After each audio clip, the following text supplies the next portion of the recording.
Diretamente das entranhas de Cronos, nós somos os Cronoclastas. Eu sou esse Thiago e o Rock Nacional é a escola onde eu me formei. Eu sou o Fernando Vicente e metaleiro conservador, metaleiro burro. Meu nome é Bruno Alves e o sertanejo matuto ainda sobrevive, senhores. Aí, muito bem. Hoje é um episódio especial porque nós vamos falar de música, comentar um pouco de música, um pouco de história também e nossas experiências com a música. Pois bem, eu vou começar comigo, né? Obviamente que eu comentei que Rock Nacional é a escola que eu me formei porque comecei a gostar de rock assim, ouvindo Legião Urbana. Meu irmão que mostrou pra mim Legião Urbana, mostrou pra mim outras bandas também. E foi... Chatíssimo. Chatíssimo. Não, né? Não, pô, é demais. Eu amo Legião Urbana e o rock dessa época aí, que é um período importante pro Brasil, que é um período de abertura política e de redemocratização. Eu acho que essa parte da música brasileira foi fenomenal, porque ela meio que fazia uma crítica do Brasil da época, demonstrava que a gente não vivia numa utopia, né? Logo naquele momento que você podia falar de tudo, né? Na abertura, a diminuição da censura, eles começaram a criticar como o Brasil estava, como é que o Brasil estava passando, e isso tornou essa música muito especial, assim. E claro, né, pra mim, as bandas que eu mais gosto são dessa época, e fora do Brasil é Metallica, né, é o que eu mais gosto, vocês, assim. Ah, cara, Nossa, nem fala em Metallica. Tô tão triste com o James Hetfield falando que por ele não tomaria vacina e o caramba 4. A gente vai comentar um pouco mais. A gente vai comentar um pouco mais sobre essas coisas ali pra frente. Mas o que eu sempre ouvi muito sertanejo, né, quando criança, porque é o que a gente ouve aqui na região e tal, mas eu nunca gostei. Aí eu descobri o rock / metal. E aí eu pirei. Aí o meu irmão ouvia Metallica, ouvia Pantera, Iron Maiden, e ele me mostrou, né, a maioria dessas bandas. Meus primos também, meus primos mais velhos. E, cara, eu pirei, né? Comecei a curtir pra caramba, eles escutei bastante. Até quando saiu Linkin Park ali, cara, os primeiros 2 CDs ali, nossa, eu ouvia pra caralho. Eu tinha os 2 CDs, eu ouvi os 2 direto, assim. O primeiro CD original que eu comprei foi o Meteora. Eu ouvi pra caramba, não? Não, certeza. Eu era Linkin fan, sei lá qual que é o nome da fanbase do Linkin Park. E, cara, eu cresci ouvindo essas coisas, só que aí eu ouvi outros metais, depois, todo tipo de metal. Metal Castelinho, gostei muito, meu Deus. Mas hoje em dia eu ouço muito música progressiva, assim, metal progressivo em geral, né? Ouço muito Tool, ouço muito Mastodon, ouço muito essas bandas assim que a música não é sempre a mesma, sabe? Tipo, Metallica pega alguns CDs deles assim. Metallica não, pega um exemplo melhor, o Iron. Você pega uns CDs ali do Iron ali e as músicas parecem tudo a mesma coisa, assim, tipo, a produção das músicas é tudo o mesmo timbre, tudo a mesma coisa, assim. Mas é o mesmo baixo galopante. Tipo, mesma estrutura musical, mesmo tempo, tipo, sempre aquela música enérgica, aí uma ou outra um pouquinho diferente, mas é mais ou menos isso. Isso eu vou concordar com você, inclusive, isso é um ponto interessante, porque eu também gosto de banda que evolui. Pra mim, a banda tem que evoluir com o tempo, assim, com a fase dela. E é por isso que eu também gosto do Metallica, porque o Metallica, ele vai mudando, né, apesar do pessoal reclamar muito que já não é mais thrash metal e tal, mas pra mim tudo bem, o importante é fazer música boa, continuar fazendo música boa. E eu continuo gostando do Metallica com sons novos que vão saindo. Se ficar fazendo sempre o mesmo som, assim, perde a graça, assim, na minha opinião. Não, desculpa, Bruno, já você vai falar desculpa, Bruno. Mas, assim, comentando sobre isso, eu gosto não só que os artistas vão evoluindo, lançando músicas diferentes, né, até de estilos diferentes, às vezes, misturando estilos novos, em CDs novos, mas até mesmo dentro da própria música. Tipo, eu não gosto daquela música que é aquela estruturinha básica, tipo, de intro, refrão, ponte, refrão, outro, sei lá, mais ou menos isso, tá ligado? Então eu gosto mais de uma música que vai evoluindo, que tem diferentes climas no meio da música, que não tem um refrão cantado a exaustão, essas coisas, assim. E você, Bruno, meu querido, desculpe te barrar da sua fala, mas o que você cresceu ouvindo e o que você ouve hoje em dia? Cara, eu sou um cara completamente eclético. Eu acho que é muito mais fácil falar o que eu não escuto escuto do que o que eu escuto. E o que eu não escuto, eu não sei responder. É porque geralmente é coisa que eu não conheço, sabe? Por exemplo, música coreana. Eu vejo que hoje em dia o pop coreano, né, que é o K-pop, os caralhos, faz muito sucesso entre os jovens, né? A gente percebe entre os nossos alunos e tal, eu percebo entre os meus alunos. Eu recebo e-mail direto de gente com foto de cantor de K-pop, né? Então tá lá o e-mail da fulana de tal, @edutec, que é o e-mail educacional da Secretaria de Estado de Educação do Mato Grosso do Sul, e tá lá a foto de um cidadão lá que é um cantor de K-pop famoso na Coreia do Sul, os caralho. Então eu percebo que isso faz muito sucesso entre os jovens, sabe? Então essas coisas eu não escuto porque eu, sei lá, eu nunca parei pra escutar, não me parece legal, sei lá. Então eu acho mais fácil falar aquilo que eu não escuto. Eu cresci escutando o sertanejo raiz, né? Que fala sertanejo matuto, que tinha um Carreiro Pardinho, essas coisas assim que geralmente são duplas que tocam pagode, né? Que é o sentido do sertanejo pagode que envolve moda de viola. Não é o pagode que é uma variação do samba e tal, não é aquilo lá. Apesar de que eu gosto de pagode pra caralho também, gosto de samba, na verdade eu gosto da maioria das coisas, né? Mas eu cresci ouvindo esse tipo de sertanejo raiz e sertanejo universitário também. E sertanejo aqueles romanticão, antigaço, tipo Amado Batista, esses malucos aí que são bem reacionários e tal. Boate Só que Azul. quando eu... Nossa, o clássico básico do básico, né?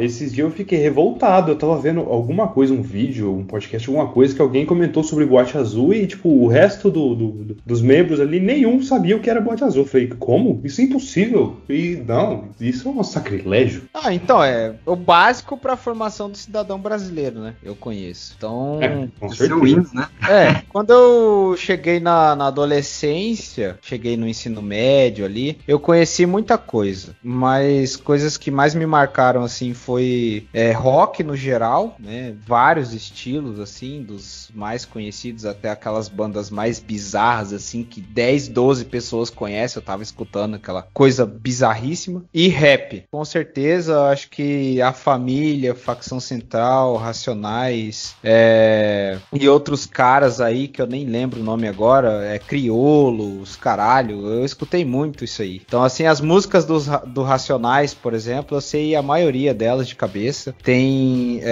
aquele cara Dexter também, eu acho um cara muito foda. Então, e rap internacional também, Tupac, Ice Cube, esses malucos todos aí, escutei pra caramba também. A música que eu mais escutei no ano de 2020, segundo o meu Spotify, foi Gangsta Paradise, que é do Coolio, que é uma música muito foda também. Então, assim, eu escuto muita coisa, eu escuto desde Gustavo Lima até MC Fiote, e aí eu boto um Metallica lá, ou às vezes eu escuto um Southern Rock, que é aquelas bandas sulistas dos Estados Unidos lá, tipo Lynyrd Skynyrd, que toca Simple Man, bom pra caralho, gosto muito. Puta merda, eu coloco aquela música lá, mano, nossa, eu briso pra caralho com aquela música lá. Sei cantar ela inteirinha também, gosto pra caralho. E na minha adolescência eu escutei muito umas bandas podres, assim, escutei Skylet, escutei aquela banda lá que todo adolescente gosta, que os caras cantam, porra, mano, Slipknot, escutei pra caralho. Meu Deus do céu, todo adolescente escuta essa porra. Escutei muito Evanescence também, que até hoje eu acho muito bom, aquela vocalista é muito foda, canta pra caramba. E Linkin Park, cara, Linkin Park, porra, não tem nem o que falar, sempre fui muito fã, sei lá, fiquei muito pichado quando aconteceu aquele BO com o Chester lá e tal, que ele acabou se suicidando. E tem Red Hot Chili Peppers e qual que é a outra banda que eu curtia muito também? Eu não lembro agora, mas assim, porra, mas assim, hoje em dia, o que eu escuto hoje em dia? Muita coisa, mas eu tenho uma playlist que eu mesmo construí com muito esmero, com uns funkão violento, e eu escuto muito esses batidão no meu som, lógico, respeitando os vizinhos, mas estralando aqui dentro de casa. E é uma coisa que eu sempre curti muito, percussão, velho. E eu percebo isso muito no funk, né? Percussão aí que eu não sei, né? Mas eu acredito que é de origem africana, né? A percussão, no geral, uma coisa que eu sempre gostei muito. Eu tenho dificuldade com instrumento de corda, né? Então, percussão pra mim sempre foi o caminho. Eu tenho um cajun, eu sempre gostei de tocar cajun, desde quando eu tive contato com o instrumento, pandeiro. Eu sempre tive muita tara em bateria, mas bateria é caro pra caramba, então eu nunca tive uma bateria. Mas eu tenho muita facilidade com percussão. E uma coisa que eu gosto muito é funk por causa da batida, justamente da percussão. É um bagulho que eu acho cabuloso. Quando eu vou fazer as coisas aqui em casa, eu coloco estralando, eu gosto pra caramba. Legal, só pra comentar, né? É que tem essas bandas assim, né, que o pessoal não gosta muito, que nem o Slipknot, assim, mas é porque todo mundo que não é roqueiro fala que gosta dessa banda, né? Por isso que a gente fica meio com uma certa raivinha dessas bandas. Então, o Nickelback, por exemplo, né? Qualquer um que não é roqueiro se acha roqueiro por escutar Nickelback, por exemplo. A gente fica meio com... né? A gente não, fale por você, cara pálida. Eu tô cagando. Esse negócio de metaleiro e roqueiro pra mim, eu fico até puto hoje em dia, porque a maioria é uns escroto elitistas, assim. Não tô falando que é o seu caso, tá claro, meu cara é esse. Mas tem muita gente assim, pelo amor de Deus. Os caras, porra, você ouve só Slipknot, então você não é metaleiro. E se você ouve Slipknot, qual foi o nome do primeiro vocalista que morreu? E, sei lá, não aconteceu isso com o Slipknot, mas... e qual é o nome de todos os integrantes de todas as formações? Você não é roqueiro, tipo, pede a sua carteirinha de que gosta de ouvir rock, tá ligado? Isso é uma porcaria também, né? Então fala 3 músicas da banda. Porra, é policial de banda agora, pô? Caramba. Não, o cara é fiscal de gostar de coisa, você não pode gostar das coisas. Nossa, mas o Bruno realmente, a lista dele aí é bem eclética, hein, cara? E é bom, assim, que dá pra perceber que nós 3, assim, a gente tem gostos musicais diferentes, assim, bem diferentes, né? Então vai ser um podcast aí bem... com falas diversas, imagino. E com relação a não gostar, assim, eu percebo pra mim, assim, que eu não gosto muito de coisas eletrônicas, som eletrônico, né? Exceto umas músicas aqui e outra ali. Por exemplo, a música tema do GTA San Andreas, que é eletrônica, mas eu adoro aquela música, né? Mas vai por aí. Mas geralmente é o tipo de música que não me chama muita atenção, assim. Nossa, quando eu era adolescente eu ouvia bastante. A Swedish House Mafia fez parte da minha adolescência demais. Adolescência barra... Não, é adolescência mesmo. Outras... Cell Dweller é outra, meu Deus, eu ouvia bastante. E hoje em dia eu ouço muito, assim, metal industrial, né? Que tem um pouco de eletrônico ali, assim, tipo Rammstein, tem umas outras bandas também. Tem Zeromancer, que é uma banda que quase ninguém conhece, que eu gosto também, que é do metal industrial. Então eu curtia mais, né, lógico. Hoje em dia é só quando tá no meio do metal ali, mas eletrônico não é tão ruim, não. Pra mim, eu sempre desprezei sertanejo universitário. Eu nunca gostei muito de funk, mas assim, entendo quem gosta. Nunca gostei muito de rap. Hoje em dia até gosto mais, eu ouço alguns aí no Racionais e tal. Mas assim, tipo, é raro eu botar em casa pra ouvir, é mais quando eu vou na casa dos meus amigos. O que hoje em dia não acontece faz muito tempo, por causa do coronga. Mas é isso aí. Então muito bem, vamos comentar então, já que a gente tem muita experiência com a parte do rock, dizer como é que ele foi nascendo, né, um pouco da história do rock. Ele é fruto, como a gente gosta de falar, tá? Ele é fruto da música negra, isso tem que ser dito. A música negra americana ali, junto com o blues, é uma forma diferente de se fazer blues, né? Algumas pessoas falam que é a mistura de country com blues, né? Mas enfim, quem deu o pontapé foram os negros americanos, como o Chuck Berry, que é considerado um dos pais do rock, e também a Sister Loretta, que não é muito falado mas ela pode ser chamada aí uma das mães do rock, porque ela tocava guitarra e era uma mulher negra também. Olha só a importância desses personagens, que às vezes a história tenta apagar, não demonstra que eles estão ali, né? E assim, claro que tudo isso foi meio que sendo deixado de lado, né, quando veio a ascensão do Elvis Presley, né, porque ele tinha vantagem de ser um cara branco, né, pela sociedade americana, e aí ele conseguiu espalhar esse tipo de ritmo para os grupos mais conservadores, entre aspas, mas no sentido de que agora tinha um branco, né, o Elvis Presley estava fazendo esse tipo de som, então seria até um pouco mais aceitável para esse grupo. Mas, de certa forma, também, quando o rock veio, sempre foi mal visto, porque, sei lá, era muito promíscuo ou coisa do tipo, né? Era que fazia mal para a adolescência, corrompia as criancinhas e tudo mais. Isso aí sempre teve. Inclusive, tem alguns casos famosos, como o caso do Dee Snider, né, Fernando? Putz, nossa, o episódio do Dee Snider é muito bom. Eu quero falar dele um pouquinho mais pra frente. O que eu acho que era bom eu comentar agora é como a gente vê que todas as músicas populares hoje em dia, assim, né, têm origem negra, né? Pelo menos a grande maioria. Tem algumas exceções, claro. A gente pega o pop americano ali e o K-pop, não são, né? Aí o sertanejo aqui no Brasil também não é. Mas você pega o samba, o pagode, o funk, o rock, o metal que vem do rock. Então, tem muitos e muitos estilos assim que são bem populares hoje em dia, que as pessoas ouvem, que são de origem negra, né? E muitas vezes eles só começaram a fazer sucesso depois que eles foram embranquecidos, que nem você falou com Elvis aí. O cara, esse estilo já existia, aí viu que fazia o disco, por exemplo, também foi assim, viu que fazia sucesso com pessoas brancas, né? Mas elas tinham um pouco de vergonha, e aí começou a embranquecer, colocar alguns cantores ou artistas negros ali que faziam essa parte da transição ali, né? Do embranquecimento do negócio. E aí as pessoas começavam a gostar mais, começavam a virar mais popular e tudo mais, né? A gente vê que as músicas que a gente ouve hoje em dia, muitas delas têm uma origem negra, né? E elas são renegadas. E é legal falar assim também, pelo que eu sei, né? É que durante a década de 60 começou a vir todo um movimento de contracultura, que fica bem marcado no ano de 68, né, que a juventude meio que se percebe como um agente político, né, embora sem um projeto definido, era mais uma contestação da sociedade que eles estavam vivendo, porque o rock também abarca esse período e demonstra certos anseios de cada época, né? Cada época tem os seus anseios, né? Então a gente vê o rock na década de 50, embora ele parecesse para os pais da juventude que ele era rebelde, né? Eles quisessem ser rebeldes, na verdade eles nem eram, né? Isso, inclusive, isso é uma reflexão que eu vi o Stephen King fazer. Bem possível, né?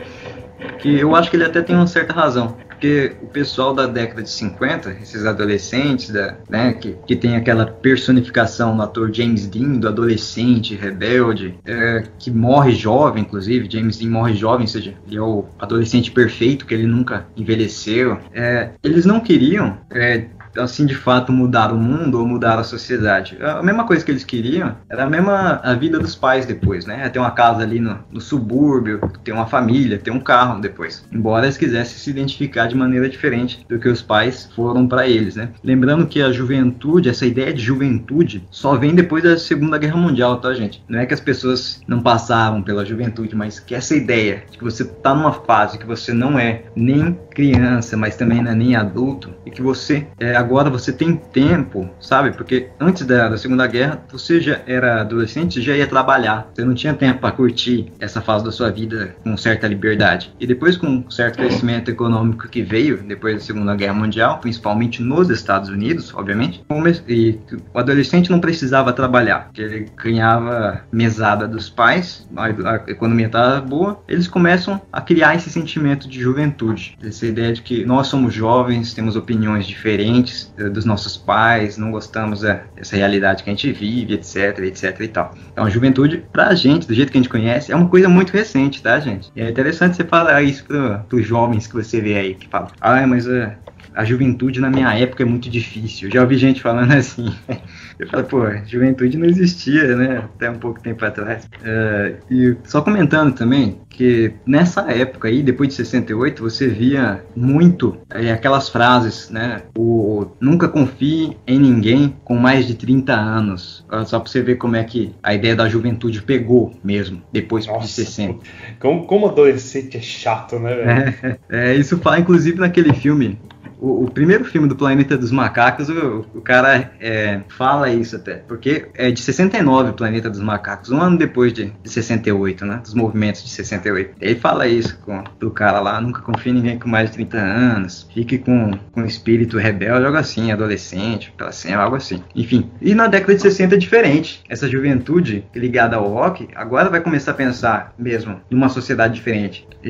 Embora, né, pra mim, de maneira equivocada, por exemplo, as comunidades hippies que vai nascer, os hippies que eles estavam vivendo a guerra do Vietnã, os Estados Unidos cada vez mais adentrando na guerra do Vietnã, as pessoas indo para lá para morrer, porque os ganhos reais eram muito pequenos, e obviamente que só ia pra luta, só ia os filhos dos pobres, né? Filhos dos ricos não ia, e o pessoal começa a se indignar com isso. Por que eu vou ter que lutar num paísinho agrário, que a maioria do povo é camponês, que só quer viver em paz? Por que eu vou ter que ir pra lá morrer, inclusive, né? Por que eu vou fazer isso? E aí começa algumas ideias de contracultura para pensar um outro tipo de sociedade que eles não queriam. Realmente agora, eles queriam ser diferentes, uma sociedade diferente, só que o que eu falei que é um equívoco nesse pensamento é achar que isso dava para se fazer sem pensar na dinâmica da política, né? Sem os combates de fato entre quem tem poder, quem não tem poder, entre trabalhadores e capitalistas. Achar que só por você pensar em paz e falar de paz, as pessoas vão mudar de uma maneira somente ética, como se você mudasse a ética das pessoas, de repente elas passassem a ser bonzinhas, sem achar que é necessário mudar as estruturas de poder da sociedade, que é pouco mais ingênuo.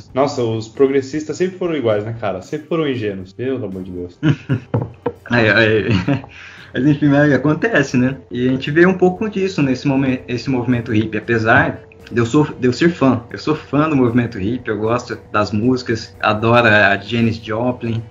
Mas você vê, cara, o pessoal tentava fazer uma sociedade alternativa numa fazendinha, por exemplo, mas assim, é uma ilha. Você tá numa ilha no resto do mundo, um resto de um mundo capitalista que você não controla. E como é que você vai querer mudar o mundo inteiro dessa forma? Não tem. Você tá cercado. Então é necessário, se você quer mudar a sociedade, você tem que disputar o poder em algum lugar, né? Você tem que fazer política. Foi um momento de grandes protestos, né, contra a guerra do Vietnã. E uma das músicas mais famosas dessa época, que toda vez que toca eu consigo escutar o barulhinho do helicóptero, sabe? O helicóptero chegando assim no Vietnã. É a música do Creedence, né? Como é que era o nome dela? It Ain't Me? É esse o nome? Cara, eu acho que eu não sou muito conhecedor de Creedence, não. Creedence, cara, eu adoro também. Deixa eu só confirmar o nome da música aqui. Enquanto você vai pesquisando aí, eu vou até comentar que esse período aí do Vietnã gerou muitas músicas fodas, assim, né? Tem até uma música assim que eu não curto tanto, mas que é muito mal compreendida, que a gente até vai falar um pouquinho mais disso pra frente, de músicas mal compreendidas, que é Born in the USA, do Bruce Springsteen, que hoje em dia é tocada até tocada em campanha do Trump, e os patriotas ouvem, porque é Born in the USA e tal, e você vai ver a letra, cara, é uma letra completamente crítica à guerra do Vietnã, a esse sentimento idiota de patriotismo. Então, cara, realmente a guerra do Vietnã ali gerou umas músicas memoráveis e, como a gente falou no episódio passado do Tropa de Elite, nesse elas foram muito mal compreendidas. Olha só, eu não sabia não a série do Bruce Springsteen, porque eu não escuto muito, né? Eu não sabia não, mas quando você escuta mesmo o nome, você acha que é uma música assim meio que patriótica, né? E nacionalista e tal. Mas enfim, a música é Fortunate Son, foi mal. É que o refrão é It Ain't Me, It Ain't Me, I'm no Fortunate Son. Eu não sou o filho afortunado. Porque, né, aquela história, né, porque o pobre é que vai pra guerra. Eu não sou filho de senador, eles falam. Eu não sou filho de senador, não sei o que lá. Eu não sou um filho afortunado. E essa é a música clássica desse período da guerra do Vietnã. Massa demais. Tem várias músicas, né, cara? Tipo, você pegar até o One do Metallica, acho que é sobre a guerra do Vietnã. Tem várias músicas ali que são sobre esse período. E realmente várias são muito boas. O One, será? Acho que não, cara. O One fala sobre guerra. Eu sei que é sobre guerra, então. Eu não sei se é sobre a guerra do Vietnã. Eu sei que é a história de eu não sei se até contei no podcast, a história de um cara que ele fica mudo, surdo, cego, não consegue sentir mais nada além de dor no corpo dele. E aí, depois de um tempo, os médicos vão lá, chegam nele, vê que ele tá tremendo, aí acham que ele tá tendo epilepsia, tentam tratar, aí depois descobrem que, na verdade, ele tava fazendo com o corpo código Morse, me mate. É bem sinistra a história dessa música. Pesado. Acho que é até um livro, né? Algo assim. E também For Whom the Bell Tolls, do Metallica, também fala da guerra espanhola, da guerra civil espanhola, que faz parte do livro do Ernest Hemingway. Então eles... Essa música é sensacional. E aí veio o Heavy Metal na década de 80 e o Hard Rock na década de 90, que tem uma das bandas que foi uma das minhas primeiras, junto com Metallica na década de 90, uma das minhas favoritas, que é o Guns N' Roses, que pra mim, assim, eu sempre falei, o Guns poderia ter sido a melhor banda do mundo, caso não tivesse saído o Slash, ter realmente, né, ficado muito estranho, assim, o som. Mas poderia, né, pra mim, assim, o Axl não ter perdido um pouco da voz e tal. Mas a década de 90 é muito gostoso, na verdade, assim. As músicas da década de 80, pelo menos as americanas, e também o rock brasileiro, né, que eu mencionei, pra mim, sempre que eu escuto, assim, eu tenho um certo sentimento de nostalgia. Mas eu acho que é porque eu assistia muito filme quando eu era criança da década de 80 e 90. E quando eu escuto, talvez eu lembro um pouco dessa época. Talvez seja isso, sabe? Eu pulei 70, né? 70 tem bastante... Tem um rock do progressivo. Lembrei, rapidão, só comentar aqui. Cara, Guns, que você falou, assim, é hard rock, né? E é uma banda que hoje em dia eu acho meio farofa, assim. Principalmente as mais conhecidas, assim. Mas, cara, eu amava Guns, ouvia Guns pra caramba, meus amigos também. E até hoje, assim, tem umas músicas que se eu coloco, assim, eu curto pra caramba, assim, que são umas menos populares deles, assim. Classicão. Eu pulei 70, foi mal, mas enfim, 70 você tem umas bandas clássicas, que nem o Led Zeppelin, eu adoro, que é um rock mais blues, Led Zeppelin, assim, tem uma puxada mais pro blues. Tem o rock progressivo do Pink Floyd, rock psicodélico também, e o punk, que é o contrário de tudo isso, né? O punk é aquela ideia, faça você mesmo, né? Não precisa ser mestre da guitarra para fazer música, ser um grande vocalista. Também é uma música, tipo de música que critica a sociedade. Não é que você não precisa saber, você não precisa saber tocar, né? Uma das bandas de punk mais famosas, que é o Sex Pistols, o baixista, que era o membro mais famoso da banda, não sabia tocar. Tanto é que os caras desligavam o amp dele do baixo durante os shows, de tão ruim que ele era. O Sid Vicious não sabia tocar e tava na banda, né, gente? Então, o que você está esperando, minha gente? Vamos fazer uma banda, não tem problema. Porque se você for esperar ficar mestre, né? Você não faz banda nenhuma, né? Começa, fica aí. Bruno, quer falar alguma coisa? Você tá quieto aí? Conta aí o que você acha do sertanejo de hoje, o que você conhece sertanejo, você conhecia, ou um pouco do rap também. O que eu percebo é o seguinte, cara, é que as sociedades em geral, elas têm várias formas de se expressar culturalmente, né? E a música é uma delas.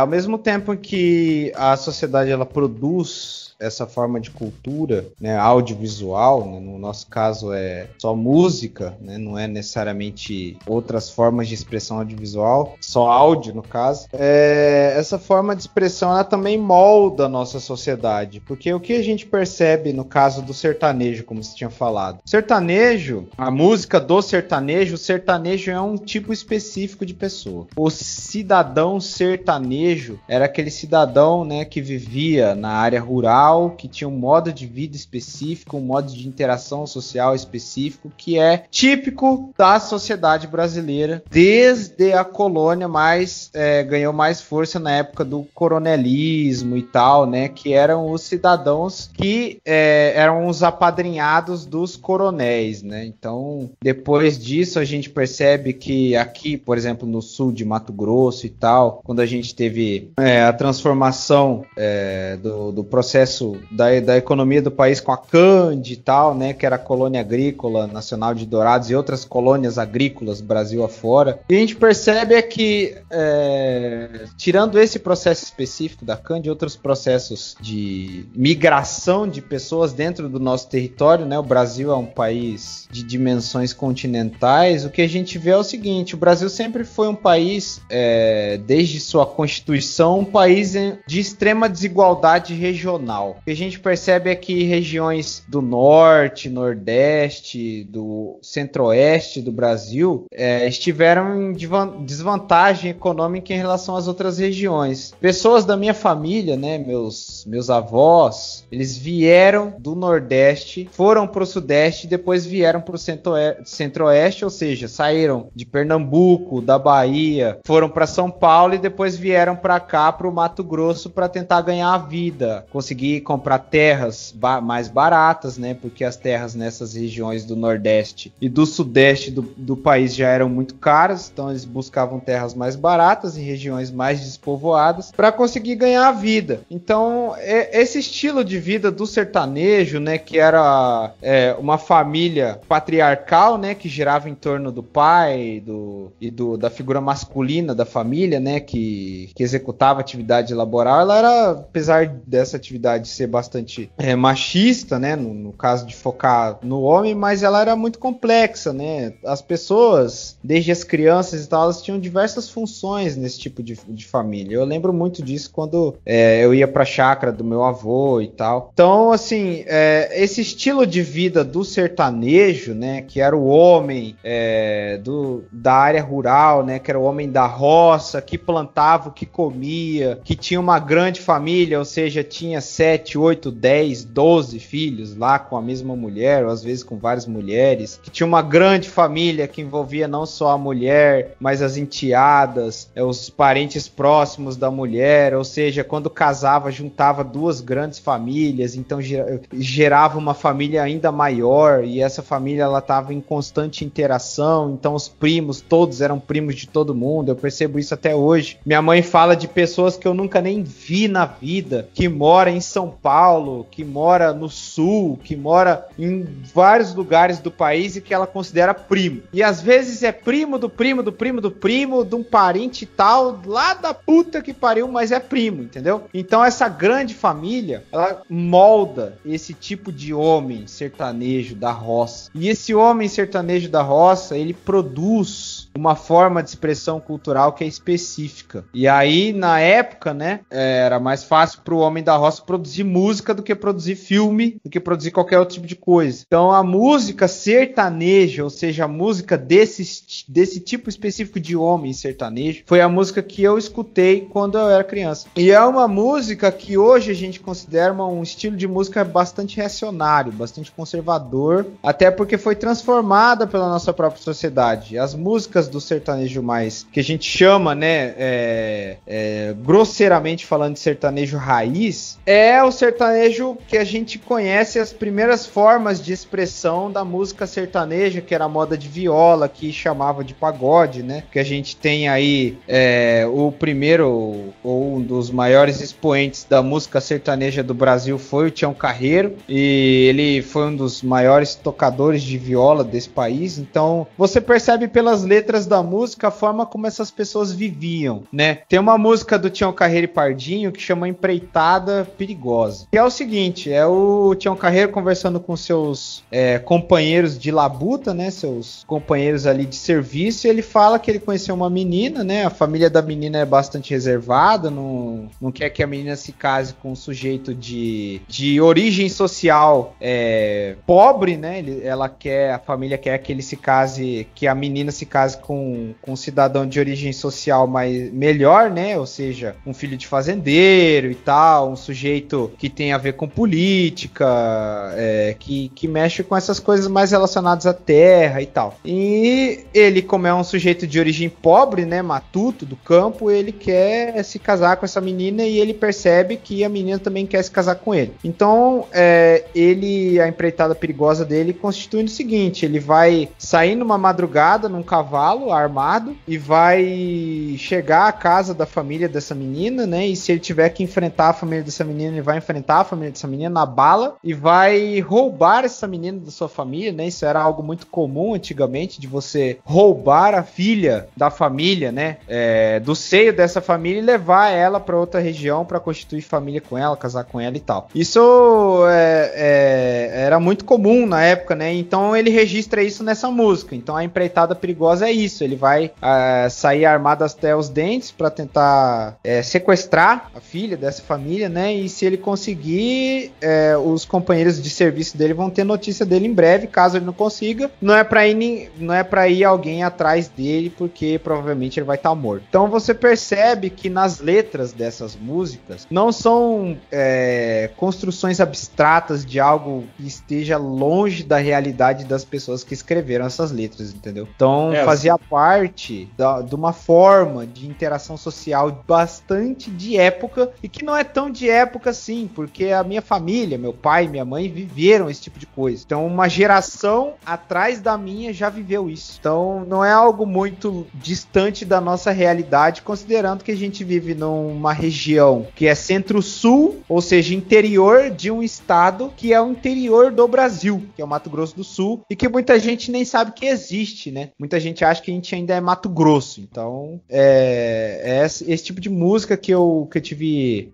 que eu interagi a maior parte da minha vida, né? A gente teve outras formas de sertanejo também, sertanejo romântico e tal, que mostra uma forma de relacionamento amoroso bastante machista e tal, misógino. Você percebe a forma como os caras tratam as mulheres nessas músicas, ou seja, ela é minha propriedade, eu amo ela e tal, eu preciso viver com ela, se eu viver sem ela eu vou me matar, ou eu vou matar ela, eu vou matar o amante dela e tal. Então é um negócio meio cabuloso assim. Não, eu só queria comentar que ali quando você estava falando de como isso era próximo da realidade, inclusive só fazia-se música sobre isso porque isso era algo que acontecia, né? E isso é bem interessante pra gente que foi estudante de história, vocês ainda são, né? Tá fazendo mestrado, que isso pode ser utilizado como fonte de uma pesquisa para você entender como funcionava a sociedade. Tipo, a música não só o sertanejo, várias músicas são assim. Eu lembro que uma vez a gente tava fazendo uma feira daquelas recepção das escolas lá na faculdade para falar sobre os nossos cursos e tal, e eu sempre falava isso, eu falava, história, você pode pesquisar história com tudo, com música, com jogo, com revista, com tudo, com filme, porque todos esses refletem reflexões da sociedade na época, ou refletem situações razoavelmente comuns da sociedade na época. Lógico, não todos, não tem os filmes de ficção científica e pá, mas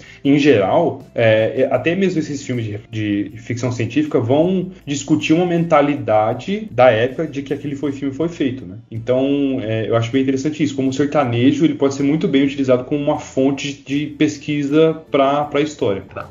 Você vê isso, né? Você vê, por exemplo, a música, ela é uma forma de expressão cultural, ou seja, ela é uma representação construída socialmente sobre uma determinada realidade, e às vezes é uma representação de uma realidade que é histórica, né? Ou seja, a música ela pode falar de um passado que já aconteceu, mas a música pode falar de algo que ainda acontece. E o sertanejo, especificamente falando, ele é uma das formas de estilos de música que o brasileiro mais escuta, se não é o que o brasileiro mais escuta. E algumas coisas que ainda percorrem esse meio do sertanejo, né? Algumas representações, algumas formas, né? Principalmente sertanejo romântico, que é o que a maioria das pessoas escutam hoje em dia, né? Que fala sobre relacionamento, e geralmente é uma forma de relacionamento abusiva. Isso herda algumas coisas desse sertanejo raiz, desse sertanejo matuto e tal. E é uma forma de expressão cultural conservadora, em alguns momentos até reacionária, e você percebe isso nos autores dessas músicas. Você não vai conseguir entender essas músicas só pelas músicas, às vezes você precisa buscar o que o autor dessa música quis dizer com isso. Às vezes não é nem o cara que tá cantando a música que escreveu a letra, né? Mas aí você precisa buscar o cara, não só o cara que escreveu a letra, mas o cara que canta a música, porque quando ele canta a música, de certa maneira ele tá reproduzindo um determinado discurso, porque você não canta algo que você não gosta, que você não concorda, né? Eu não vou ficar cantando uma coisa que eu não acho legal de cantar, né? Isso vale para todo mundo. Então você percebe que essa forma de expressão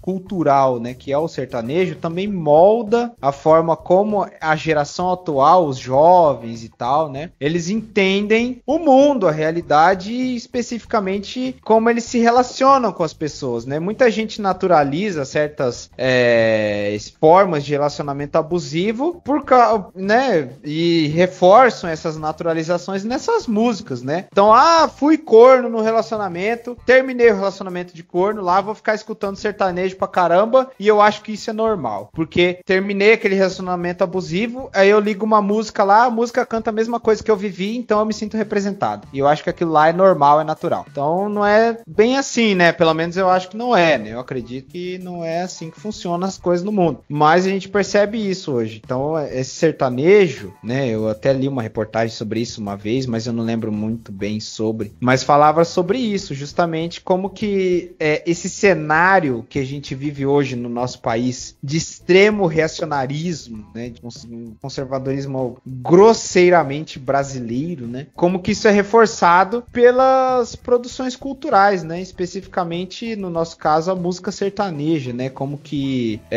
a interação entre as pessoas na nossa sociedade, ela é reforçada, ela é representada nesse estilo de música especificamente, né? Lógico, a gente tem vários estilos de música, mas eu tô falando desse que é evidentemente o mais expressivo, né? O sertanejo é um dos estilos de música, se não o maior estilo de música brasileiro, né? O que faz mais sucesso e tal. Só vou discordar num pequeno ponto ali de você, que você falou que às vezes o cara canta uma coisa que ele não vai cantar alguma coisa que ele não concorda, mas isso vai até entrar na discussão de que as pessoas muitas vezes interpretam muito errado aquilo que tá escrito, né? Tem gente hoje em dia, por exemplo, que fala que por exemplo, no Brasil, quando veio o Roger Waters cantar as músicas do Pink Floyd, o pessoal reclamando que ele fez protestos contra o Bolsonaro, era isso? Ou era a favor da Dilma? Eu não lembro na época. Não, contra o Bolsonaro.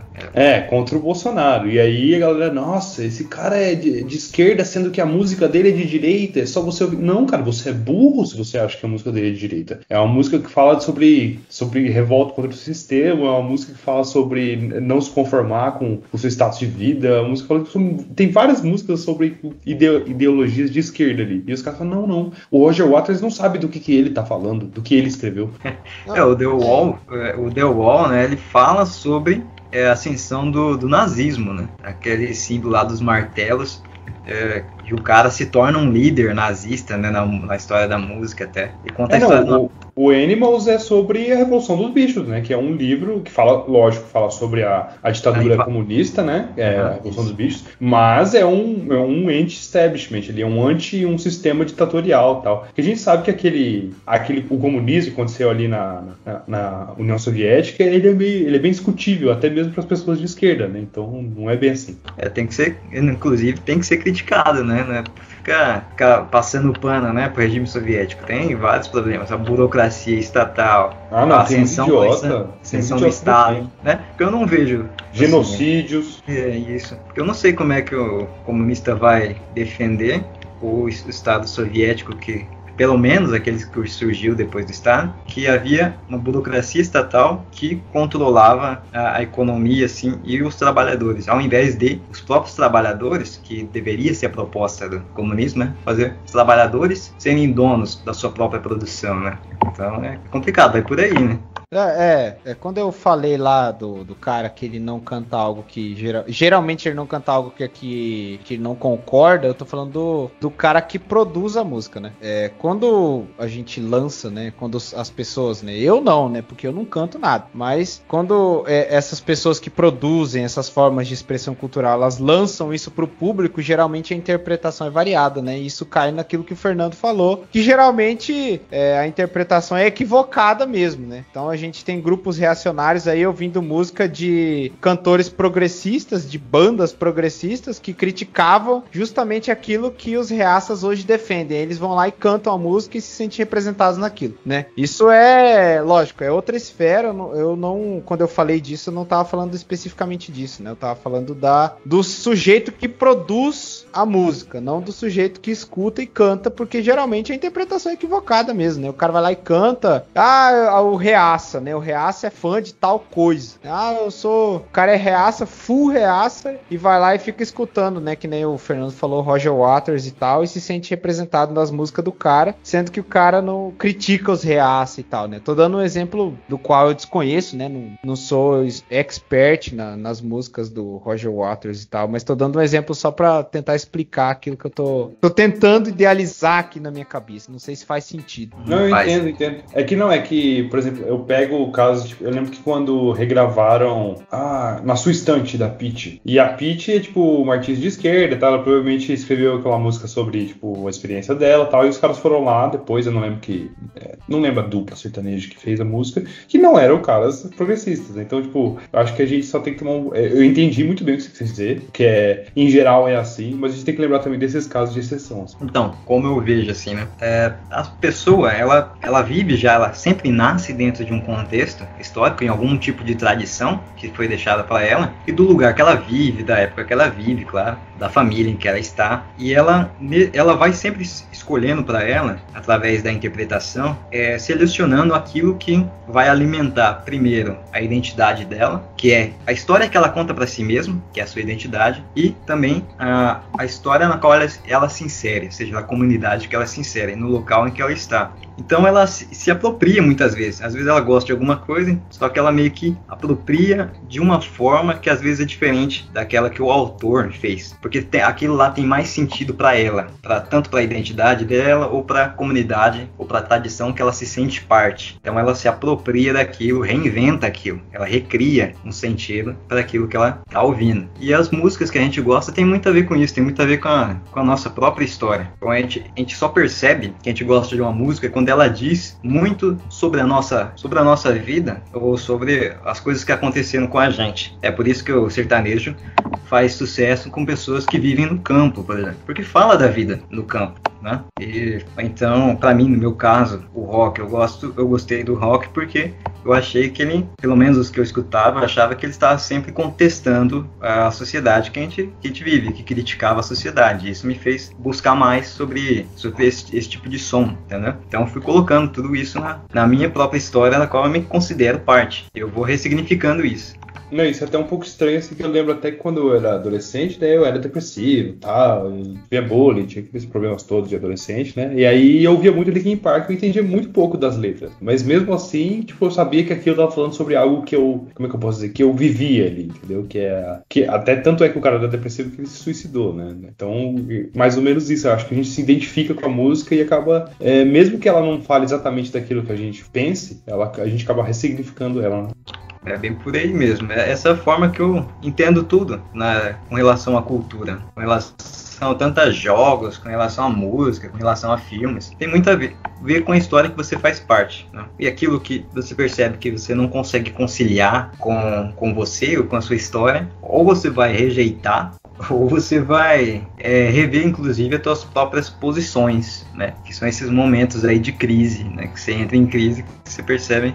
Alguém joga uma ideia para você, por exemplo, uma música mais crítica ali, que faz você pensar sobre seus posicionamentos, né? E às vezes você escolhe por continuar não pensando da mesma forma, ou às vezes você acaba mudando de ideia também. É muito complicado você falar que uma música ela é maniqueísta, assim, né? No sentido que ela controla você. Se escutar uma música, você vai se transformar totalmente. Você vai escutar rock, você vai virar satanista do nada, né?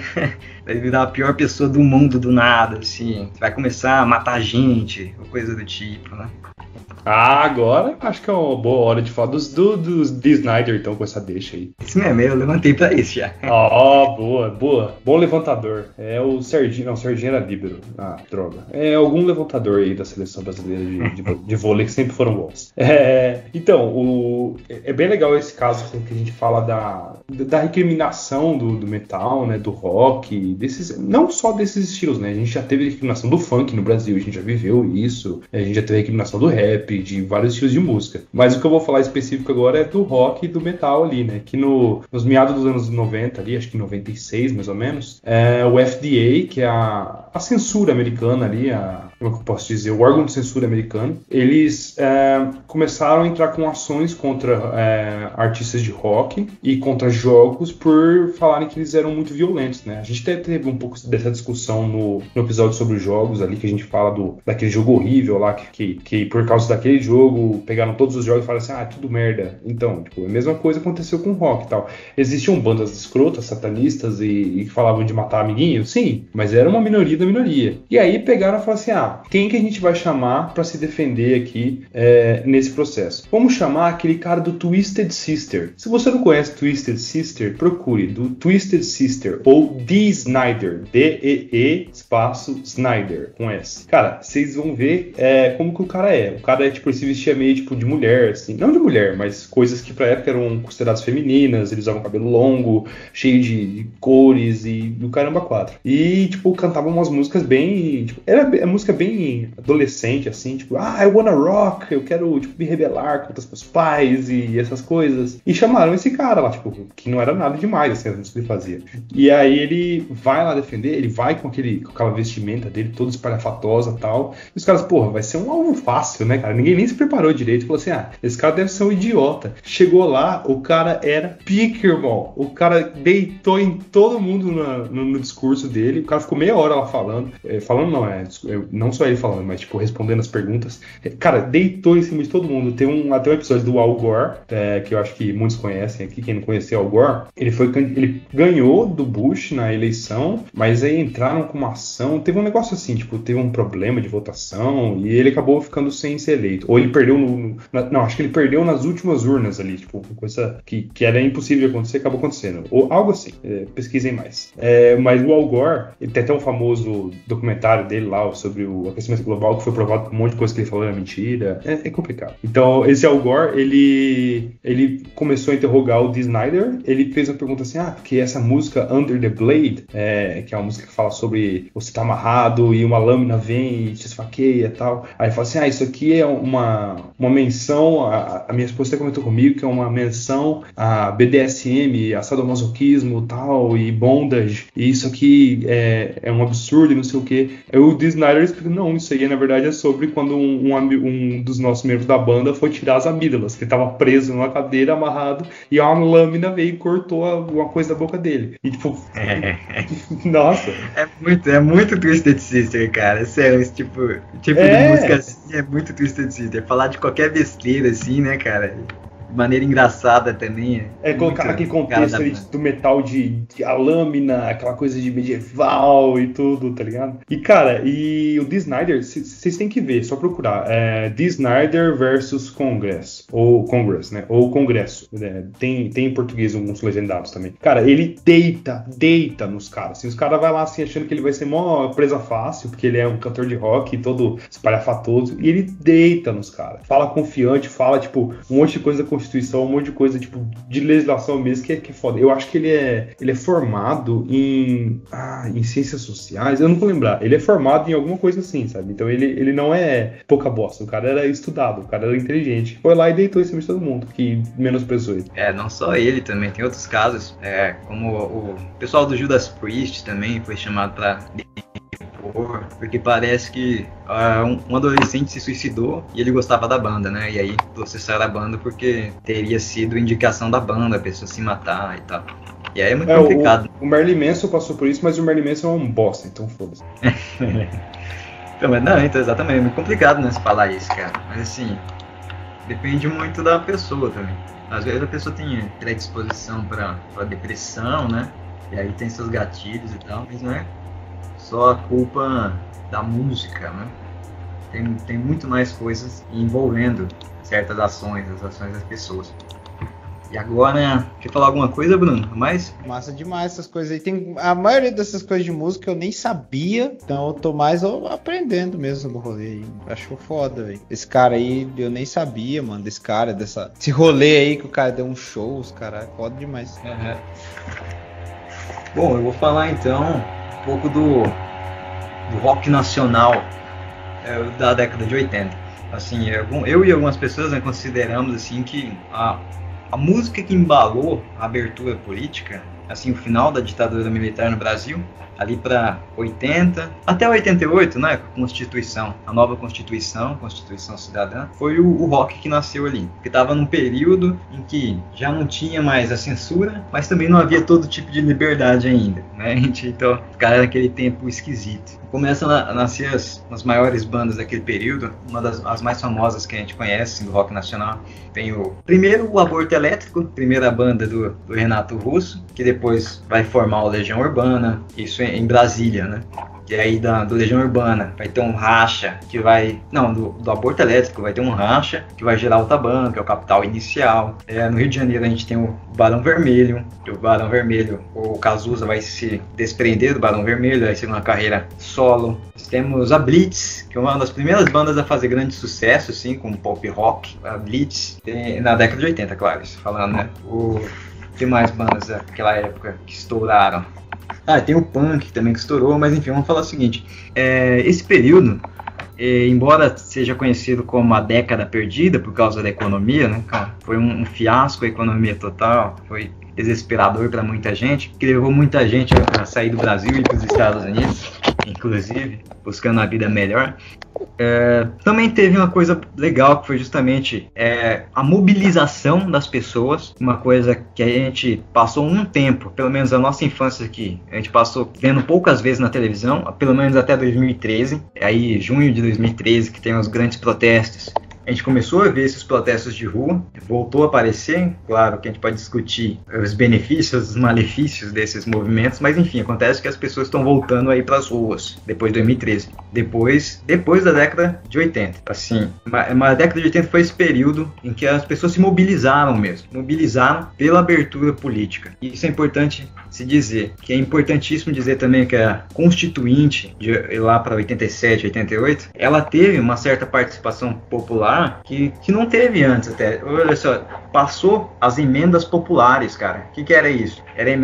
Eram projetos de lei que as pessoas mandaram para os constituintes, os parlamentares que faziam a nova Constituição, para ser votada e aprovada. Ou seja, pegava um monte de inscrição de vários cidadãos, e mandava para o Congresso. E 122 passaram. Olha só como isso é importante. Poderia ter sido mais? Poderia, mas poxa, isso é importantíssimo. É um jeito da sociedade participar dos rumos do país. E teve certos avanços sociais, teve avanços do direito trabalhista, teve a ação, acho que a ação pública que se fala, que visa defender patrimônio histórico, patrimônio ambiental, me desculpa o termo correto, mas isso é uma grande força para a população mesmo, a população dizer, ir lá falar, olha, estão destruindo um lugar simbólico aqui, não pode, sabe, você ser ouvido, ser um cidadão comum ser ouvido, e o Estado ir lá ver se está destruindo mesmo, para defender aquele patrimônio do local, ou então para defender o meio ambiente, sabe, então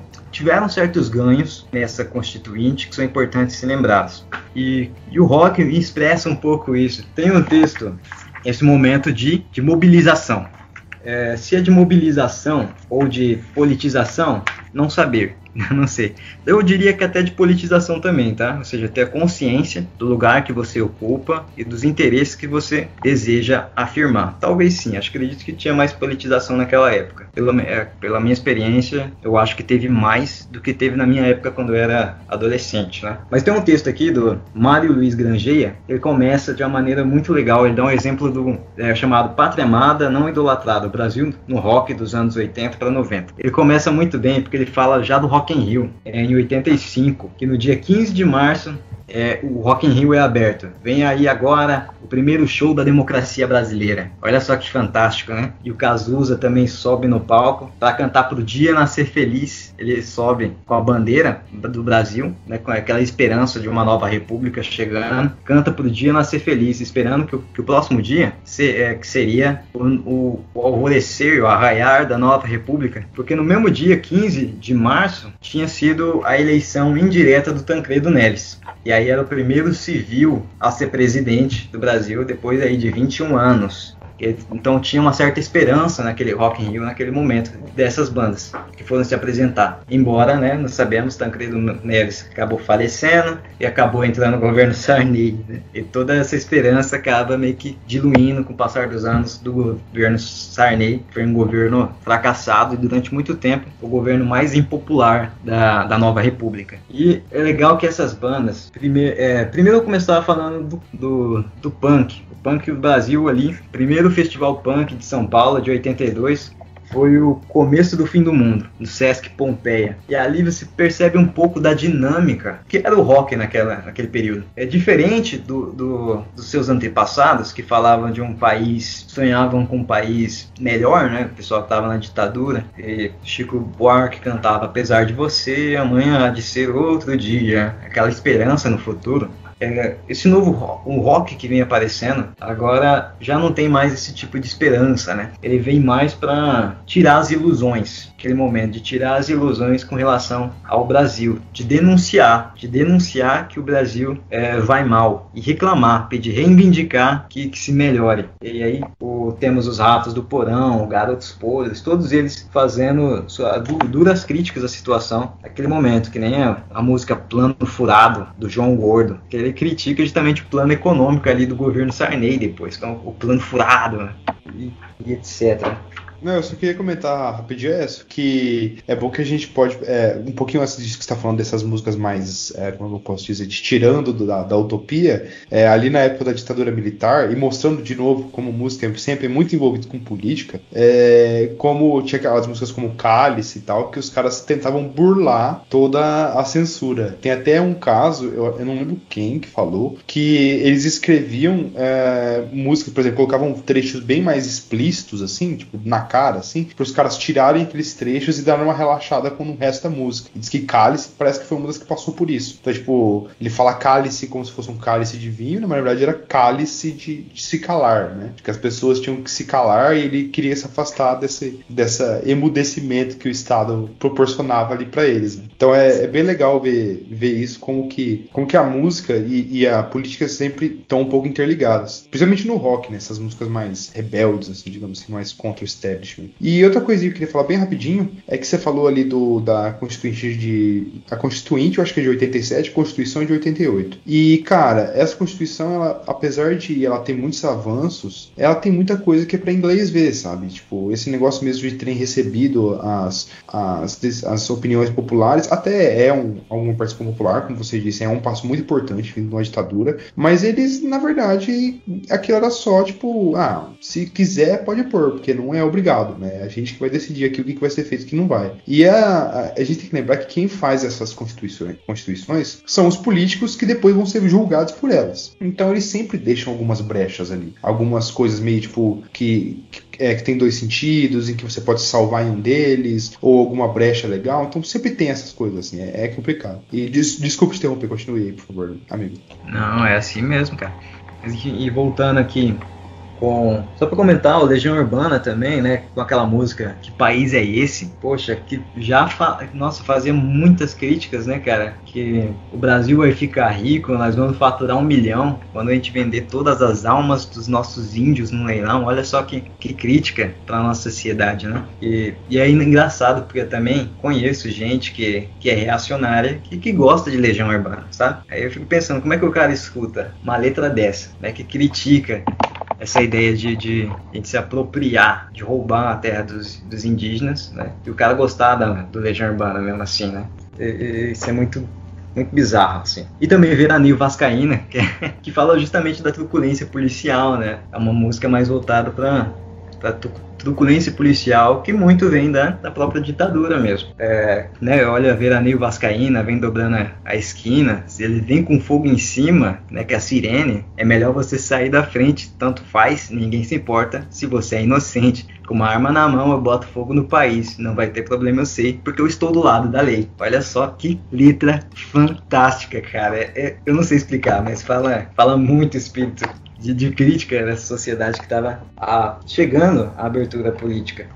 É claro que o Legião Urbana vai mudar um pouco, né? Ele começa um pouco mais cru, por assim dizer. E aí ele vai começando a ficar mais emocional pro final de 80, começando para 90, ali nos últimos anos. E vai mais voltando para coisas pessoais, mais internas, coisas mais espirituais, que é o contrário que acontece com o Cazuza. O Cazuza, ele era mais aquele rockzinho mais para curtir, claro, mas embora seja para os padrões da época fosse até um pouco mais rebelde, né, assim, meio contraventor, né, mas aí ele sai do Barão Vermelho e ele diz que ele começa a fazer mais críticas assim do país por influência do Renato Russo. Ele mesmo admite isso. Por causa do Renato Russo comecei a pensar mais na minha música e eu comecei a fazer umas críticas maiores. Aí ele já vem. Desculpa, mas eu não sou grande conhecedor de Cazuza.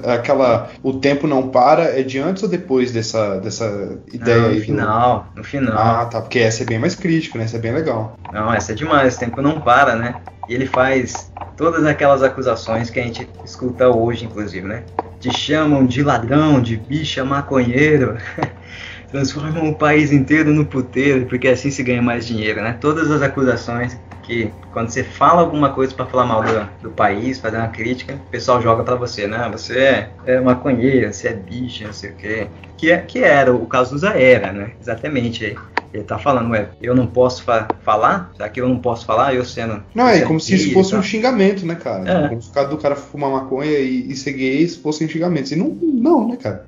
Exato. Ele faz parte de uma certa trilogia, né? O pessoal fala supostamente a trilogia da esperança do Cazuza. Brasil, ideologia e o tempo não para.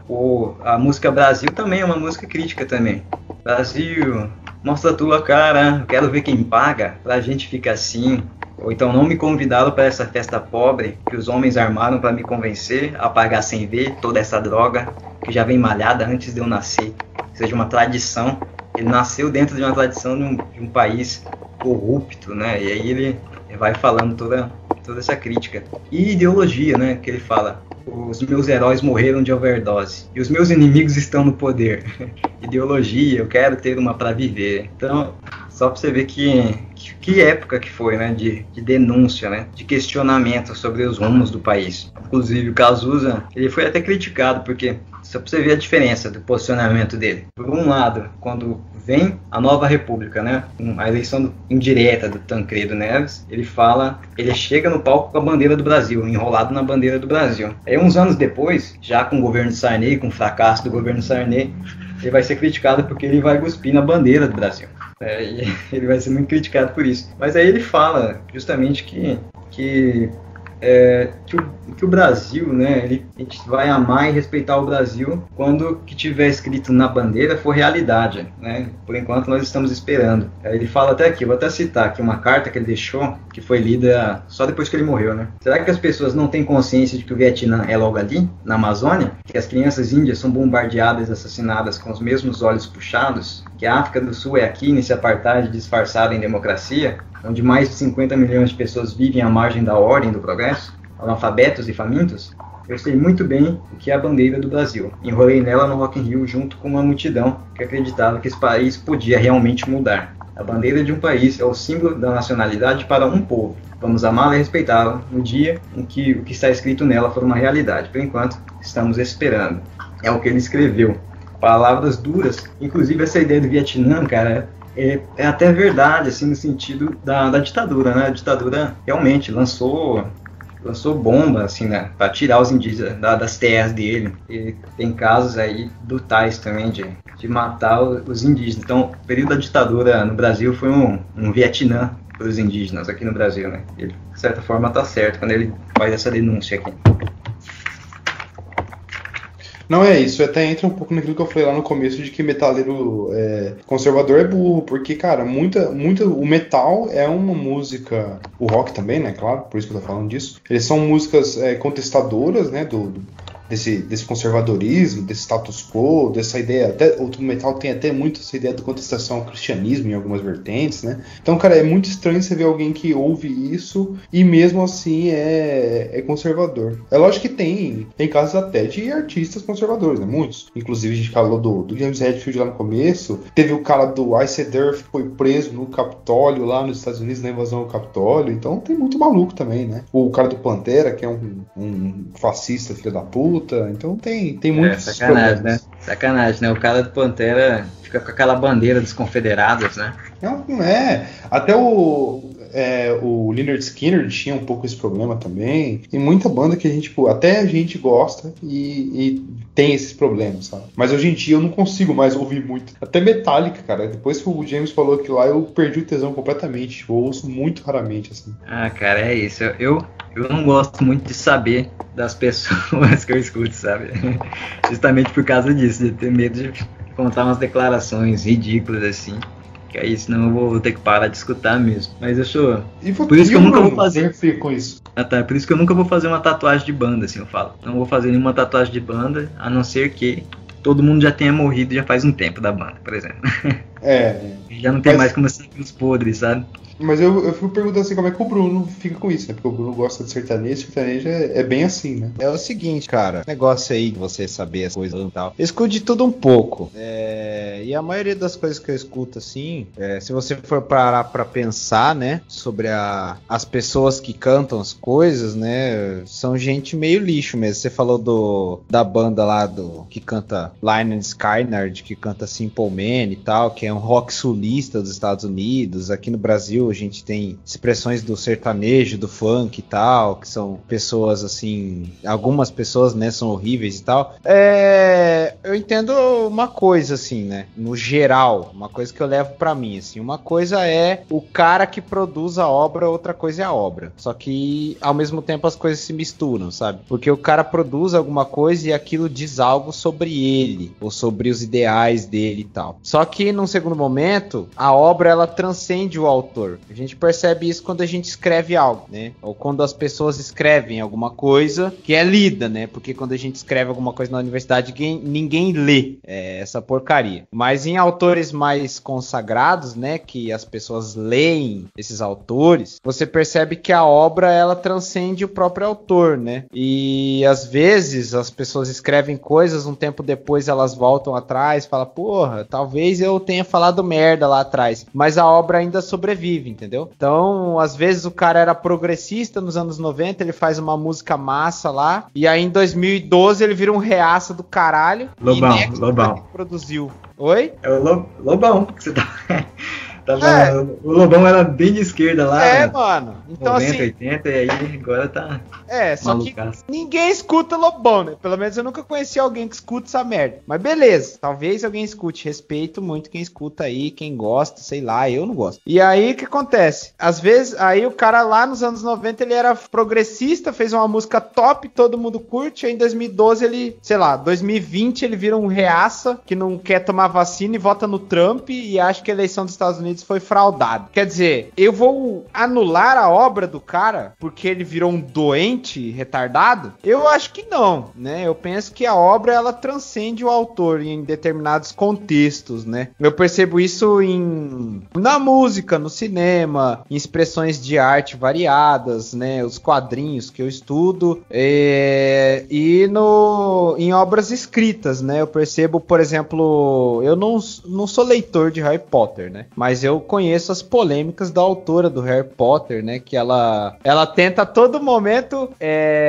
resolver as cagadas que ela mesma faz em relação ao público LGBT, aos transexuais e tal. Só que quando ela fala, tentando desfazer a merda que ela falou, ela geralmente piora a merda. Então ela fala mais merda ainda. Então, e outro exemplo grotesco aqui é aquela atriz do Mulher Maravilha lá, que é a Gal Gadot lá, que é israelense, defende a causa de Israel e blá blá blá. Só que às vezes ela percebe que a repercussão midiática é negativa e ela tenta meio que voltar atrás, assim e tal. Mas a questão é, por isso eu vou odiar todos os filmes que essa mulher fez? Eu acho que não. Eu acho que a obra é uma coisa, né? Eu gosto da música pela música, né? Eu busco entender o que o autor quis dizer na música pra tentar entender uma interpretação mais profunda da música e tal. Quer dizer, o que o cara pensou quando ele escreveu a letra, ou quando ele compôs, ou quando ele cantou, porque às vezes nem é ele que compôs, né? Ele só vai lá e canta. O que ele quis dizer quando ele cantou aquilo? O que ele pensava naquele momento? O que ele tava curtindo naquela onda e tal? E aí, se depois o cara vira um bosta, foda-se, o problema é dele. Eu não gosto dele, eu gosto da música. E às vezes é uma música só. Tipo, essa banda aí que canta Simple Man. Eu gosto de Simple Man e aquela música do Alabama lá, que é meio merda também, a letra. Que agora toca no GTA e tal. Eu gosto da música. Agora a banda, eu sei que os caras sofreram um acidente de avião e tal. Morreu a maioria dos integrantes da banda lá. E depois o irmão do cara virou vocalista. Eu gosto do sotaquezinho lá, que eles falam Get damn! Aí eles cantam Simple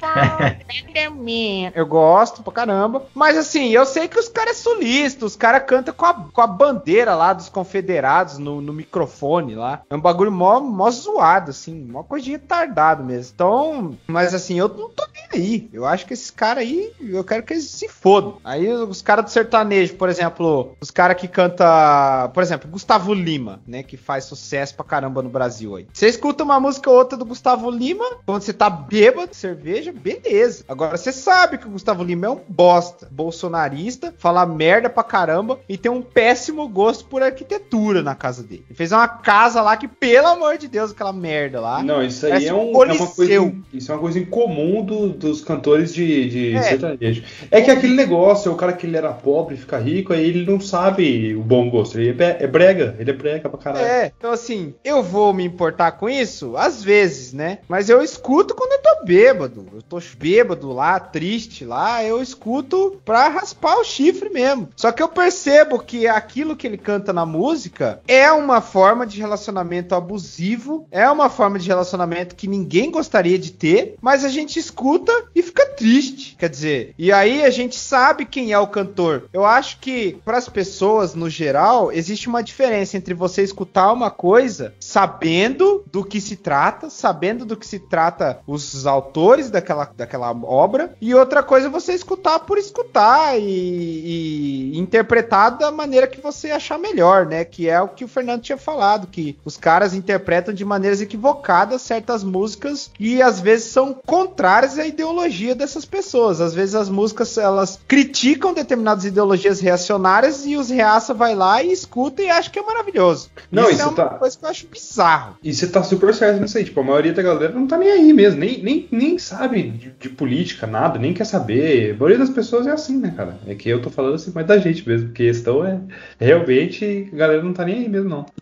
Isso aí eu acho bizarro. Eu acho bizonho, eu condeno isso. Mas eu escuto de tudo, só que eu sei o que eu tô escutando. Eu sei o que eu tô consumindo, entendeu? Eu sei que esses caras são uns bostas e que as letras das músicas às vezes são horríveis, né? Eu escuto às vezes DFC, vai se fuder no inferno e coisas do tipo, que são músicas horrorosas que eu não vou colocar pra minha família escutar, mas eu escuto e fico cantando, vai se fuder no inferno. Às vezes eu escuto, por exemplo, Ó Mephisto, que era do UDR 666, fico cantando, ó Mephisto, eu estou aqui numa igreja cristã, o teto cai sobre a multidão, nada mais prazeroso do que a morte de um cristão. Quer dizer, eu sei que isso é um absurdo, pelo amor de Deus. Eu não vou cantar isso pra ninguém, não vou colocar isso na festa da minha família. Mas eu escuto, na minha esfera privada, eu gosto de escutar isso aí, eu acho massa. Mas eu sei que é um lixo. Uma coisa é eu escutar sabendo que é um lixo, outra coisa é eu escutar não sabendo do que se trata e interpretar de uma maneira equivocada, entendeu? Então, às vezes eu acho que a obra, ela vai muito além daquilo que é o autor da obra. Não adianta o cara fazer uma música lá e depois ele falar, eu desprezo completamente aquilo que eu produzi. Tem muitos autores que fazem isso, né? Que ele produz uma determinada obra e depois ele volta atrás e fala que despreza aquilo que ele produziu. Só que a obra já transcendeu em muito o autor. Já foi muito além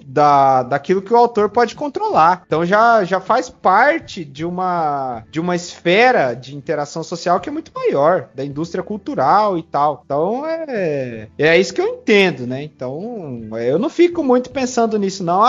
Meu cantor favorito falou uma bosta, vou cancelá-lo. Foda-se, ele é um bosta, eu gosto da música dele. E algumas só, não todas, né? Não sou fanboy de ninguém, quer dizer, de alguns caras eu sou fanboy. Tipo assim, Racionais, sou fanboy pra caralho. Sou fanboy pra caralho de Facção Central, do Criolo. Desses caras eu sou fanboy, porque eu sou fanboy muito além da música. Tem gente que eu escuto só por causa da música, né? Sertanejo, por exemplo, eu escuto por causa da música lá, algumas músicas e tal. Agora, rap, por exemplo, funk, por exemplo. Funk eu escuto por causa da música, da batida lá. Eu nem tô um pouco me fudendo pra letra, porque a maioria das letras é merda mesmo. É cu no chão, putaria, sexo e droga, lolós, caralho. Eu acho bom a batida, eu gosto do beat, eu acho massa. Agora, por exemplo, quando falando do rap, né, que eu gosto bastante, aí eu sou fanboy por quê? Porque eu gosto dos caras, né? Aí eu vou além. Eu não gosto do produto. Eu também gosto daquele que produziu o produto. Criolo, por exemplo. Eu gosto do Criolo. Eu acho o Criolo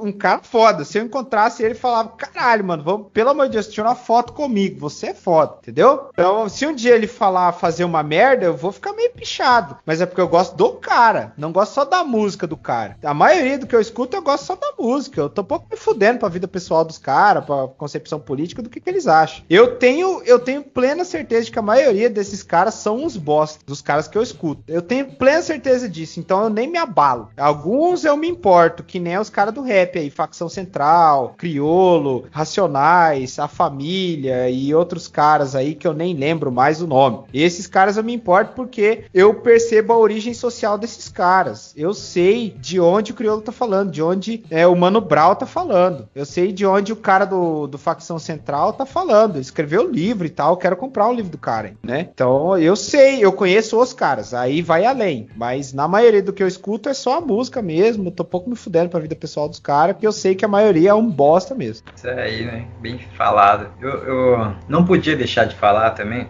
uma questão de música do Brasil, não podia deixar de falar do Raul Seixas, cara. Não tinha como. E aqui eu vou falar só de um álbum que ele lançou em 80, que exprime muito bem aquela situação de abertura política, sabe?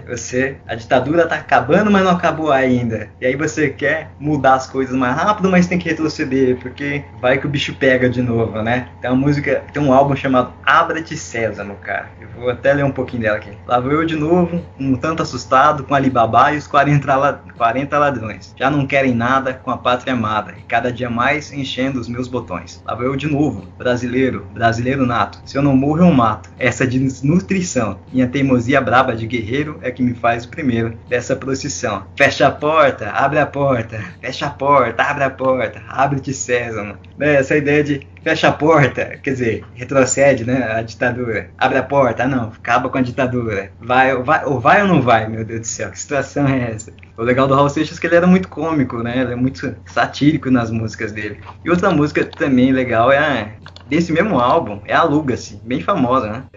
Deixa eu só pegar a parte aqui que eu acho maneira.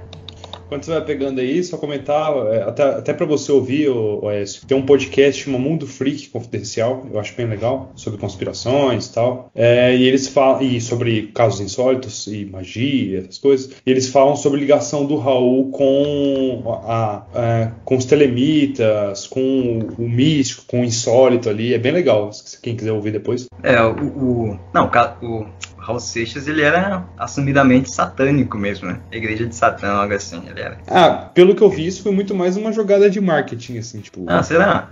Pelo que eu vi foi, assim. Mas, assim, ele era mais ligado a telemia, acho que o nome é telemia. Dá uma olhada, do Aleister Crowley. Isso, do Aleister Crowley. Ele era bem amigo do Paulo Coelho, né, cara? E o Paulo Coelho, que era mais dessas piras, ele foi junto, assim, ele foi entrando na onda do Paulo Coelho, assim, diz que no começo ele nem era nada a ver com isso, não. Mas, assim, ouve lá que vocês vão entender. Sim, beleza. Aqui é uma parte curiosa que eu gosto também. Olá, os estrangeiros, eu sei que eles vão gostar. Tem o Atlântico, tem vista pro mar. A Amazônia é o jardim do quintal e o dólar deles paga o nosso mingau. Nós não vamos pagar nada, é tudo free. Tá na hora, agora é free, vamos embora, dá lugar pros gringos entrar. E pois esse imóvel está para alugar. A solução é alugar o Brasil, né? Essa ideia de que existe influência estrangeira, né? Poder estrangeiro sobre o Brasil, né? Essa ideia. Vamos alugar o Brasil, então, né? Para eles dominar. É uma crítica também, tá? Isso aqui parece muito. E com relação à história do Raul Seixas, cara, falando assim, ele sempre foi um crítico da censura, né? Da censura, ele gosta até de falar que ele foi o primeiro. Na outra música ele fala que ele foi o primeiro, né? E tem uma música dele que ele até critica as outras pessoas, música de protesto, né? Ele fala, se agora é pra vender disco de sucesso, tem que fazer música de protesto, eu também vou fazer isso, né? Porque eu já fazia isso há muito tempo. Era mais ou menos esse o sentido que ele canta nessa música. Já na década de 60 ele fazia música contra a ditadura bem na brincadeira, assim, né? Meio escondida. Então, é que o rolê que era isso, né, cara? Era tipo muito em metáforas, assim, e ele fez essa música até em resposta à galera que tava criticando ele, falando assim, pô, você não fala nada, as suas músicas não tem protesto e tal, e tipo, ele falou, não, tem, desde sempre, mas é que era bem sutil, né? Exato, desde sempre, né? E ele tira um sarro com as outras pessoas que começaram depois dele, é isso, né? Tem o Belchior, por exemplo, tem uma indireta pro Belchior, e o Belchior também começou a fazer as músicas de protesto na década de 70 já, né? E assim, eu vou dizer que a diferença do Raul Seixas, cara, é porque ele teve um período que ele tava mais nessa vibe da sociedade alternativa, né? Que faça o que tu queres, depois é tudo ali, criar uma sociedade alternativa. Que é um pouco muito daquilo que eu falei lá dos hippies, que é um pouco ingênuo, né? Achar que deixa todo mundo fazer o que quiser, do jeito que quiser, e achar que a sociedade vai mudar assim, né? Com soluções individuais, né? É um pouco ingênuo, assim. Eu acho que ele foi perdendo isso com o passar do tempo, claro. É tipo os liberais, né? Bem isso. Não tem como, né, cara? Sozinho você não vai mudar nada, né? Você tem que disputar esses espaços de poder se quiser mudar alguma coisa. E o legal dele é que ele é muito engraçado, né? É bem isso. Raul era bem isso. E falando do Belchior, a gente sente muito nessa época, assim, da ditadura, que a música pedia por mais cidadania. Se você escutar as músicas do Belchior, você vai ver que parece que ele está pedindo mais direitos sociais, mais direitos políticos, mais direitos civis, querendo tudo nas entrelinhas, você sente, assim, escutando a música dele. E tem a polêmica também entre as músicas de protesto também, entre um grupo que tinha que fazer obrigatoriamente a crítica à ditadura, né, escondida, e aquele grupo que fazia uma música mais ou menos, não que não fizesse crítica, mas fazia uma crítica menos violenta, né? E aí isso teve uma briga até, teve um episódio que o Caetano Veloso sobe ao palco e ele vai cantar uma música, só que não é uma música de protesto assim, incisiva, né? E aí o pessoal, como é que fala? Começa a gritar, né? Vaiar, isso, começa a vaiar ele, porque ele não foi incisivo, né? Na crítica, fazendo música de protesto, sabe? Só pra você ver a ânsia que as pessoas estavam por música de protesto. O pessoal vaiou o Caetano Veloso, porque queria uma música mais incisiva, assim. Curiosidades aqui. Rapaz, até hoje a gente tem essa cobrança, né? Tipo, a Anitta passa por isso muito, né? Tipo, que ela não se pronuncia muitas vezes, a galera cobra dela. Diga, meu caro Bruno. Alguém sabe qual que é o contexto daquele show lá do Carlinhos Brau, que ele foi vaiado e tacaram um monte de lixo nele? É muito simples, cara. Ele foi tocar axé, sei lá, que ele toca no Rock in Rio, né, cara? E aí a galera... Rock, né? E aí a galera que foi pra ouvir Metallica, essas coisas, ficou pistola e começou a tacar as coisas nele, né? Não, é bizarro, né? Assim, o pessoal não pensou na hora de fazer, né, o dia lá. Em vez de ter um dia do rock, é o dia do rock, né? Aí tinha total culpa da produção. E quem ia abrir o Carlinhos Brau, né? E aí também parece que teve a cena engraçada de falar, o que vem de baixo não me atinge. Joga mais. Aí a galera começa a metralhar ele de garrafinha, é muito bom, mano. Mas enfim, é isso que eu tinha pra falar por hoje. Era isso, gente. Vocês querem comentar alguma coisa mais? Não, eu acho que é isso aí, a gente falou bastante. Eu acho que a gente podia cada um aqui recomendar algumas bandas ou grupos rapidão e acabar já, o que vocês acham? Beleza, mano.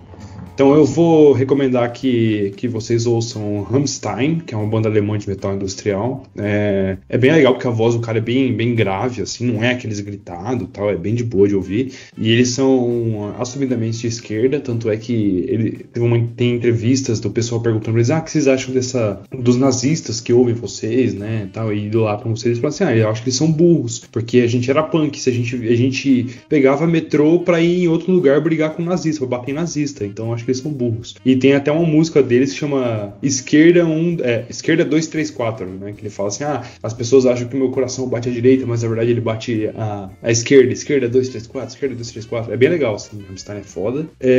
Vou comentar também sobre Tool. Tool é muito, muito, muito, muito foda. Tem que ouvir Tool. Eu ouço muito Tool pra preparar a aula, eu deixo o Tool ali de fundo bem baixinho e vou preparando a aula.